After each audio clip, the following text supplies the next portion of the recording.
Hey guys, welcome back to my channel Nikhita Priya super tips. ಎಲ್ಲರೂ ಹೇಗಿದ್ದೀರಾ? ಎಲ್ಲರೂ ಚೆನ್ನಾಗೇ ಇರಲಿ ಅಂತ ನಾನು ದೇವ್ರ ಹತ್ರ ಕೇಳ್ಕೊತೀನಿ.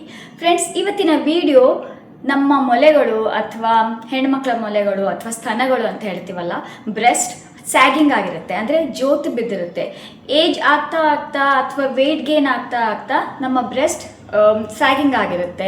ಒಂದು ಏನಕ್ಕೆ ರೀಸನ್ ಅಂದರೆ, ಒಂದು ಏಜಿಂದ ಅಥವಾ ನಾವು ಜಾಸ್ತಿ ಸ್ಪೋರ್ಟ್ಸ್ ಬ್ರಾ ಏನು ಹಾಕ್ಕೊಳ್ಳದೆ ಜಾಸ್ತಿ ಜಂಪಿಂಗ್ ಮಾಡೋದ್ರಿಂದ, ಜಾಗಿಂಗ್ ಮಾಡೋದ್ರಿಂದ ಕೂಡ ಅದು ಜಂಪ್ ಆಗ್ತಾ ಆಗ್ತಾ ಸ್ಯಾಗ್ ಕೂಡ ಆಗಿರುತ್ತೆ. ಆಮೇಲೆ ಏಜ್ ಆಗ್ತಾ ಆಗ್ತಾ ನಮ್ಮ ಬಾಡಿಯಲ್ಲಿ ಕೊಲಾಜಿನ್ ಪ್ರೊಡ್ಯೂಸ್ ಆಗೋದು ಕಡಿಮೆ ಆಗ್ತಾ ಹೋಗುತ್ತೆ. ಅಲ್ಲಿರೋವಂಥ ಟಿಶ್ಯೂ ಇರುತ್ತಲ್ಲ, ಟಿಶ್ಯೂ ಕೂಡ ಸರ್ಕ್ಯುಲೇಷನ್ ಏನು ಆಗ್ತಾ ಇರೋದಿಲ್ಲ, ಕೊಲಾಜಿನ್ ಕಡಿಮೆ ಆಗಿರುತ್ತೆ, ಆ ಫಾರ್ಮ್ನೆಸ್ನ ಅದು ಕಳ್ಕೊಂಡಿರುತ್ತೆ. ಸೊ ಇವತ್ತು ನಾನು ನಿಮ್ಮ ಜೊತೆ ಒಂದು ಡ್ರಿಂಕ್ ಶೇರ್ ಮಾಡ್ತಾ ಇದ್ದೀನಿ. ಈ ಡ್ರಿಂಕ್ ವೆಯ್ಟ್ ಲಾಸ್ ಕೂಡ ಪ್ರಮೋಟ್ ಮಾಡುತ್ತೆ, ಜೊತೆಗೆ ನಿಮ್ಮ ಸ್ಯಾಗಿ ಬ್ರೆಸ್ಟ್ ಇರುತ್ತಲ್ಲ, ನಿಮ್ಮ ಜೋತು ಬಿದ್ದಿರುವಂಥ ಸ್ತನಗಳನ್ನು ಲಿಫ್ಟ್ ಮಾಡುತ್ತೆ. ಯಾವ ಸರ್ಜರಿ, ತುಂಬ ಜನ ಸರ್ಜರಿಗೆಲ್ಲ ಹೋಗ್ತಿರ್ತಾರೆ, ತುಂಬ ಜನ ಕಾಮನ್ ಪೀಪಲ್ ಹೋಗಲ್ಲ, ನಾರ್ಮಲ್ ಪೀಪಲ್. ಬಟ್ ಕೆಲವರು ಲೈಕ್ ಫಾರಿನರ್ಸ್ ಅಥವಾ ಸ್ವಲ್ಪ ಹೈ ಪ್ರೊಫೈಲ್ ಇರೋರು ಎಲ್ಲರೂ ಸ್ವಲ್ಪ ಲಿಫ್ಟಿಂಗ್, ಬ್ರೆಸ್ಟ್ ಲಿಫ್ಟಿಂಗ್ ಸರ್ಜರಿಗೆಲ್ಲ ಹೋಗ್ತಾರೆ. ಸೊ ಬ್ರೆಸ್ಟ್ ಲಿಫ್ಟಿಂಗ್ ಸರ್ಜರಿ ಮಾಡಿಸಿದ್ದೀರಾ ಅನ್ನೋಷ್ಟು ನಿಮಗೆ ಡಿಫ್ರೆನ್ಸ್ ಗೊತ್ತಾಗುತ್ತೆ. ಇದು ಅಷ್ಟೇ ಚೆನ್ನಾಗಿ ಈ ಡ್ರಿಂಕ್ ವರ್ಕ್ ಮಾಡುತ್ತೆ. ಈ ಡ್ರಿಂಕ್ ಜೊತೆಲಿ ನೆಕ್ಸ್ಟ್ ವಿಡಿಯೋದಲ್ಲಿ ನಾನು ಇದಕ್ಕೆ ಎಕ್ಸಸೈಸ್ ಕೂಡ ನಾನು ನಿಮ್ಮ ಜೊತೆ ಶೇರ್ ಮಾಡ್ತೀನಿ, ಅದು ಕೂಡ ಈಕ್ವಲಿ ತುಂಬ ಚೆನ್ನಾಗಿ ವರ್ಕ್ ಮಾಡುತ್ತೆ. ಈ ಡ್ರಿಂಕ್ ಆ್ಯಂಡ್ ಎಕ್ಸಸೈಸ್ ಎರಡೂ ಜೊತೆಲಿ ಮಾಡಿದ್ರೆ ತುಂಬ ಬೇಗ ನೀವು ರಿಸಲ್ಟ್ಸ್ ನೋಡ್ತೀರಾ. ಜೋತು ಬಿದ್ದಿರೋಂತಹ ಸ್ತನಗಳನ್ನು ನಾವು ಅಪ್ಲಿಫ್ಟ್ ಮಾಡ್ಬೋದು, ಅಂದರೆ ಲಿಫ್ಟ್ ಮಾಡ್ಬೋದು ಆ್ಯಂಡ್ ಫರ್ಮ್ ಮಾಡ್ಬೋದು, ಅದನ್ನು ಮತ್ತೆ ಕೊಲಾಜನ್ನ ಬೂಸ್ಟ್ ಮಾಡ್ಬೋದು. ಸೊ ಬನ್ನಿ ಆ ಡ್ರಿಂಕ್ ಯಾವುದು ಅಂತ ನೋಡ್ಕೊಂಬರೋಣ. ಒಂದು ಪಾತ್ರೆನ ಗ್ಯಾಸ್ ಮೇಲೆ ಇಟ್ಕೊತಾ ಇದ್ದೀನಿ ಆ್ಯಂಡ್ ಗ್ಯಾಸ್ ಸ್ಟವ್ ಕೂಡ ಆನ್ ಮಾಡ್ಕೊಂಡಿದ್ದೀನಿ. ಆ್ಯಂಡ್ ಇದಕ್ಕೆ 1.5 ಗ್ಲಾಸ್ ಅಷ್ಟು ನಾವು ನೀರು ಕುಡಿತೀವಲ್ಲ, ಸೊ ಅದೇ ಗ್ಲಾಸ್ನಲ್ಲಿ ನೀರನ್ನು ಹಾಕ್ತಾ ಇದ್ದೀನಿ. ಈಗ 1 ಗ್ಲಾಸ್ ಹಾಕಿದ್ದೀನಿ ಆ್ಯಂಡ್ ಇದು ಅರ್ಧ. ಈ ನೀರು ಸ್ವಲ್ಪ ಬಿಸಿ ಆಗೋವರೆಗೂ ವೇಟ್ ಮಾಡೋಣ. ಈ ನೀರು ಬಿಸಿಯಾಗಿದೆ, ಇದಕ್ಕೆ ಇಷ್ಟು ಸೈಜ್, ಈ ಸೈಜ್ ನೋಡಿ, ಇಷ್ಟು ಸೈಜಿನ ಒಂದು ಚಕ್ಕೆ ಕಂಪ್ಲೀಟ್ಲಿ ಹಾಕ್ತಾ ಇದ್ದೀನಿ. ಓಕೆ, ಸೈಜ್ ಎಷ್ಟು ಅಂದರೆ ಇದು ನನ್ನ ತೋರ್ ಬೆಳೆದಿದೆಯಲ್ಲ, ಇಂಡೆಕ್ಸ್ ಫಿಂಗರ್ ಅಷ್ಟು ಸೈಜ್ ಇದೆ. ಸೊ ನನ್ನ ಇಂಡೆಕ್ಸ್ ಫಿಂಗರ್ ಅಷ್ಟು ಸೈಜಿನ ಒಂದು ಚಕ್ಕೆನ ಇದಕ್ಕೆ ಹಾಕ್ತಾ ಇದ್ದೀನಿ. ಆ್ಯಂಡ್ ನೆಕ್ಸ್ಟ್ ಇದಕ್ಕೆ 1 ಸ್ಪೂನಷ್ಟು ತುರಿದುಕೊಂಡು ಇಟ್ಕೊಂಡಿರೋಂತಹ ಹಸಿ ಶುಂಠಿ ಹಾಕ್ತಾ ಇದ್ದೀನಿ. ಆ್ಯಂಡ್ ಒಂದು ಪಿಂಚಷ್ಟು ಅರಿಶಿನ ಕೂಡ ಹಾಕ್ತಾ ಇದ್ದೀನಿ.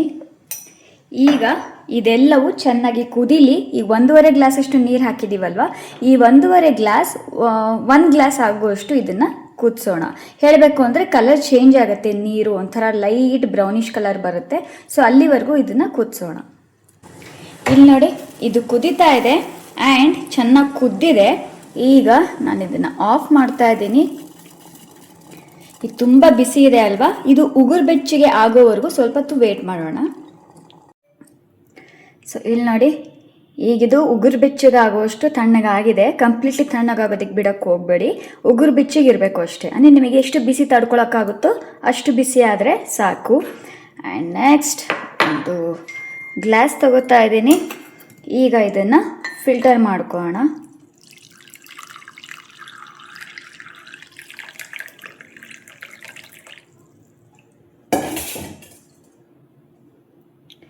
ಓಕೆ, ಇದೆಲ್ಲ ಫಿಲ್ಟರ್ ಮಾಡ್ಕೊಂಡಿದ್ದಾಯಿತು.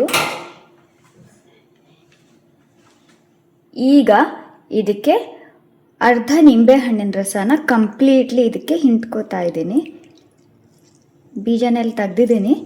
ಅಕಸ್ಮಾತ್ ಒಂದೊಂದು ಬಿದ್ದಿದ್ರೆ ಲಾಸ್ಟಿಗೆ ಕೆಳಗಡೆ ಉಳಿದಿರುತ್ತೆ, ಅದನ್ನು ನಾವು ಹೇಗಾದರೂ ಮಾಡಿ ತೆಗಿಯೋದು ಅಷ್ಟೆ. ನಿಂಬೆಹಣ್ಣು ಹಾಕಿದ ಮೇಲೆ ಒಂದು ಸ್ಟಿರ್ ಕೊಡಿ. ಇಲ್ಲಿ ನೋಡಿ, ಕಲರ್ ಹೇಗೆ ಚೇಂಜ್ ಆಯಿತು ಅಲ್ವಾ ನಿಂಬೆಹಣ್ಣು ಹಾಕಿದ ತಕ್ಷಣ. ಬಿಕಾಸ್ ಅದು ರಿಯಾಕ್ಟ್ ಆಗುತ್ತೆ ಆ್ಯಂಡ್ ಅದು ಒಳ್ಳೆಯದು ನಮ್ಮ ಆರೋಗ್ಯಕ್ಕೆ. ಈಗ ಇದಕ್ಕೆ ಜೇನುತುಪ್ಪ ಏನು ಹಾಕೊಳ್ಳೋ ಅವಶ್ಯಕತೆ ಇಲ್ಲ, ಹಾಕ್ಕೊಳ್ಳೋಕೆ ಹೋಗಬೇಡಿ ಅಂತಲೇ ಅಂತೀನಿ. ಯಾಕಂದರೆ ಈ ಡ್ರಿಂಕ್ ವೆಯ್ಟ್ ಲಾಸ್ಗೂ ಕೂಡ ತುಂಬ ಹೆಲ್ಪ್ ಮಾಡುತ್ತೆ. ಆ್ಯಂಡ್ ಸ್ಯಾಗಿಂಗ್ ಬ್ರೆಸ್ಟ್ ಅಂದರೆ ಜೋತು ಬಿದ್ದಿರೋವಂತಹ ಮೊಲೆಗಳು ಅಥವಾ ಜೋತು ಬಿದ್ದಿರೋವಂಥ ಸ್ತನಗಳು, ಅದಕ್ಕೂ ಕೂಡ ತುಂಬ ಹೆಲ್ಪ್ ಮಾಡುತ್ತೆ.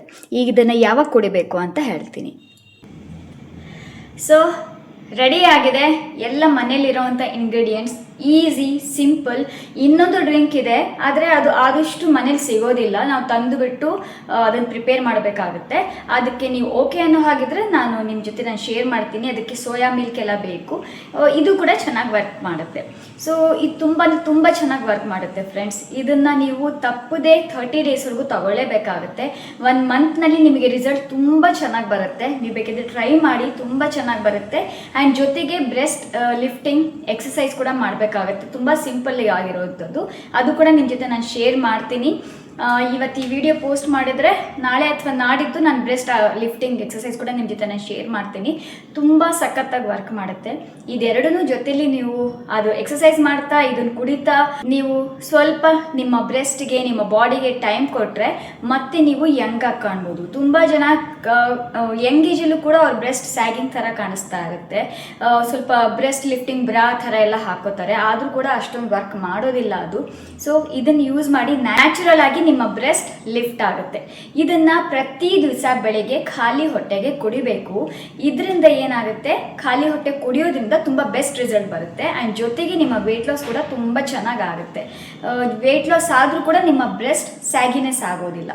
ಆ್ಯಂಡ್ ಯಾವಾಗಲೂ ನೀವು ಅಕಸ್ಮಾತ್ ಎಕ್ಸಸೈಸ್ ಮಾಡುವಾಗ ಅಥವಾ ಜಾಗಿಂಗ್ ಹೋದರೆ ಅಥವಾ ಜಂಪಿಂಗ್ ಏನೇ ಮಾಡೋ ಹಾಗಿದ್ರು ನೀವು ಸ್ಪೋರ್ಟ್ಸ್ ಬ್ರಾ ಹಾಕ್ಕೊಂಡೇ ಮಾಡಿ ಅಂತ ಹೇಳ್ತೀನಿ. ಏಕೆಂದರೆ ನಿಮ್ಮ ಬ್ರೆಸ್ಟಿಗೆ ಸಪೋರ್ಟ್ ಸಿಗುತ್ತೆ. ಸ್ಪೋರ್ಟ್ಸ್ ಬ್ರಾ ಅಂತ ಸಿಗುತ್ತೆ, ಒಂದು 500 ರೂಪಾಯಿ 600 ರೂಪಾಯಿಲೆಲ್ಲ ಸಿಗುತ್ತೆ. ಮೀಶೋದಲ್ಲಿ ಇನ್ನೂ ಕಡಿಮೆಗೆ ಸಿಗ್ಬೋದು. ಸ್ವಲ್ಪ ನೋಡಿ ಚೆಕ್ ಮಾಡ್ಕೊಳ್ಳಿ. ನನಗೆ ಲಿಂಕ್ ಎಲ್ಲ ನಾನು ಯೂಸ್ ಮಾಡೋದು ಸ್ಪೋರ್ಟ್ಸ್ ಬ್ರಾಸ್ ಲಿಂಕ್ ಸಿಕ್ಕರೆ ನಾನಿಲ್ಲಿ ಹಾಕಿರ್ತೀನಿ, ನಿಮಗೆ ಸೈಡಿಗೆ ಟ್ಯಾಗ್ ಮಾಡಿರ್ತೀನಿ.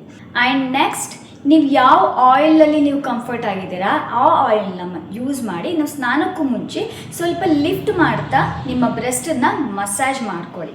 ಓಕೆ, ಸರ್ಕ್ಯುಲರ್ ಮೋಷನಲ್ಲೇ ಮಸಾಜ್ ಮಾಡ್ಕೊಳ್ಳಿ, ಬಟ್ ಸ್ವಲ್ಪ ಲಿಫ್ಟ್ ಮಾಡ್ತಾ ಅಪ್ವರ್ಡಲ್ಲಿ ಹೀಗೆ ಲಿಫ್ಟ್ ಮಾಡ್ತಾ ನೀವು ಮಸಾಜ್ ಮಾಡ್ಕೊಳ್ಳಿ.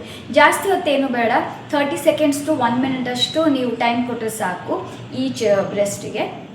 ನಮಗೆ ಅಷ್ಟೊಂದು ಟೈಮ್ ಇಲ್ಲ ಅಂತಂದರೆ ಅಟ್ಲೀಸ್ಟ್ 30 ಸೆಕೆಂಡ್ಸ್ ನೀವು ಮಸಾಜ್ ಮಾಡಿ ಲಿಫ್ಟ್ ಮಾಡಿ. ಯಾವುದಾದ್ರೂ ಕಂಫರ್ಟಬಲ್ ಆಯಿಲ್, ಕೊಕೊನಟ್ ಆಯಿಲ್ ಆದರೂ ಓಕೆ ಅಥವಾ ಸೆಸಮಿ ಆಯಿಲ್ ಆದರೂ ಓಕೆ.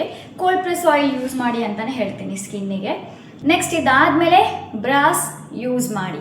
ನೈಟ್ ಟೈಮಲ್ಲಿ ಬೇಕಿದ್ರೆ ನೀವು ಬ್ರಾಸ್ನ ಅದು ತಕ್ಕೊಂಬಿಟ್ಟು ಅಥವಾ ಲೂಸ್ ಮಾಡಿಕೊಂಡು ಅಥವಾ ಬ್ರಾ ಇಲ್ಲದೆ ಮಲ್ಕೋಬೋದು ರಿಲ್ಯಾಕ್ಸೇಷನ್ಗೆ. ಆದರೆ ಡೇ ಟೈಮ್ನಲ್ಲಿ ಪ್ಲೀಸ್ ಬ್ರಾ ಯೂಸ್ ಮಾಡಿ. ಬ್ರಾ ಏನಕ್ಕೆ ಯೂಸ್ ಮಾಡ್ತೀವಿ ಅಂದರೆ, ಒಂದು ಇದು ಬ್ರೆಸ್ಟ್ ಸ್ಯಾಗಿ ಆಗೋದನ್ನು ಇದು ತಡೆಯುತ್ತೆ, ಲಿಫ್ಟ್ ಮಾಡುತ್ತೆ. ಯಾಕಂದರೆ ಬ್ರೆಸ್ಟ್ ಸ್ವಲ್ಪ ಹೆವಿ ಇರುತ್ತೆ ಅಲ್ವಾ, ನಮ್ಮದು ಸ್ಕಿನ್ ಕೂಡ ಸ್ಯಾಗಿ ಆಗಿರುತ್ತೆ. ಸೊ ಬ್ರಾ ಏನು ಮಾಡುತ್ತೆ, ಸ್ವಲ್ಪ ಹೆಲ್ಪ್ ಮಾಡುತ್ತೆ, ಸಪೋರ್ಟ್ ಕೊಡುತ್ತೆ. ಸೊ ಬ್ರಾ ಯೂಸ್ ಮಾಡಿ ಅಂತ ಹೇಳ್ತೀನಿ. ತುಂಬ ಜನ ನಾನು ನೋಡಿದ್ದೀನಿ ಅವರು ಬ್ರಾ ಯೂಸ್ ಮಾಡಲ್ಲ, ಹಾಗೆ ಬಟನ್ನೆಲ್ಲ ಹಾಕೋತಾರೆ. ಸೊ ಬ್ರಾ ಯೂಸ್ ಮಾಡಿ ಅಂತ ಹೇಳ್ತೀನಿ. ಜಸ್ಟ್ ಈ ಸಿಂಪಲ್ ಚಿಕ್ಕ ಕರೆಕ್ಟ್ ಮಾಡ್ಕೊಂಡ್ಬಿಟ್ರೆ ಬ್ಯೂಟಿಫುಲ್ ಆಗಿ ಕಾಣ್ಬೋದು. ತುಂಬ ಜನ ಈಗ ಸ್ಯಾಗಿ ಬ್ರೆಸ್ಟಿಂದ ಏಜ್ ಆಗಿದೆ ಅಂತ ಕೂಡ ಕಾಣಿಸೋದಕ್ಕೆ ಸ್ಟಾರ್ಟ್ ಮಾಡಿಬಿಡ್ತಾರೆ. ಆ್ಯಂಡ್ ಈವನ್ ಯಂಗ್ ಏಜ್ನಲ್ಲೂ ಕೂಡ ಬ್ರೆಸ್ಟ್ ಸ್ಯಾಗಿ ಆಗಿರೋದನ್ನು ಕೂಡ ನಾನು ನೋಡಿದ್ದೀನಿ. ಸೊ ನೀವು ಯಾವುದೇ ಏಜ್ ಆಗಿರಲಿ, ಒಂದು 15 ಇಯರ್ಸ್ ಪ್ಲಸ್ ಅಥವಾ 20+ ಆದರೂ ಕೂಡ, ಆ್ಯಂಡ್ ಹೆವಿ ಒಬೆಸಿಟಿ ಇರೋರಿಗೂ ಕೂಡ ಬೇಗ ಬ್ರೆಸ್ಟ್ ಸ್ಯಾಗಿ ಆಗಿಬಿಡುತ್ತೆ. ಸೊ ಪ್ಲೀಸ್ ನಿಮ್ಮ ವೆಯ್ಟ್ ಮೇಲೆ ಸ್ವಲ್ಪ ಕಾನ್ಸಂಟ್ರೇಟ್ ಮಾಡಿ. ಹೆವಿ ವೆಯ್ಟ್ ಗೇನ್ ಆಗೋಕ್ಕಿಂತಲೂ 1 or 2 kg ಅಥವಾ ಮ್ಯಾಕ್ಸ್ 3 kg ಇನ್ಕ್ರೀಸ್ ಆಗ್ತಿದ್ದ ಹಾಗೆ ಅದು ಸ್ವಲ್ಪ ನೀವು ಎಚ್ಚೆತ್ಕೊಳ್ಳಿ, ಕಾನ್ಷಿಯಸ್ಸಿಗೆ ಬನ್ನಿ ಆ್ಯಂಡ್ ವೆಯ್ಟ್ ಲಾಸ್ ಮಾಡ್ತಾ ಬನ್ನಿ. ಆವಾಗ ನಿಮಗೆ ಲೂಸ್ ಸ್ಕಿನ್ ಆಗೋದು, ಸ್ಯಾಗಿನೆಸ್ ಈ ಥರ ಏನೂ ಪ್ರಾಬ್ಲಮ್ ಆಗೋದಿಲ್ಲ. ಸೊ ಇಷ್ಟ ಆಗಿತ್ತು ಫ್ರೆಂಡ್ಸ್, ಹೇಳಿದ್ದೀನಿ ಯಾವಾಗ ಕುಡಿಬೇಕು ಅಂತ. ಇಷ್ಟ ಆಗಿತ್ತು. ಮತ್ತು ನೆಕ್ಸ್ಟ್ ಹೊಸ ವಿಡಿಯೋಂದಿಗೆ ನಾನು ನಿಮಗೆ ಸಿಗ್ತೀನಿ. ಈ ವಿಡಿಯೋ ಇಷ್ಟ ಆಗಿದ್ರೆ ಲೈಕ್ ಮಾಡಿ, ಶೇರ್ ಮಾಡಿ, ಸಬ್ಸ್ಕ್ರೈಬ್ ಮಾಡಿ, ಪಕ್ಕದಲ್ಲಿ ಬೆಲ್ ಐಕಾನ್ ಕಾಣುತ್ತೆ ಅದನ್ನು ಪ್ರೆಸ್ ಮಾಡಿ. ನಾನು ಹೊಸ ವೀಡಿಯೋಸ್ ಅಪ್ಲೋಡ್ ಮಾಡಿದಾಗೆಲ್ಲ ನಿಮಗೆ ನೋಟಿಫಿಕೇಶನ್ ಬರ್ತಾ ಇರುತ್ತೆ. ಮತ್ತು ನೆಕ್ಸ್ಟ್ ಇದೇ ರೀತಿಯ ಹೊಸ ವಿಡಿಯೋಂದಿಗೆ ನಾನು ನಿಮಗೆ ಸಿಗ್ತೀನಿ. ಅಲ್ಲಿವರೆಗೂ ಬಾಯ್.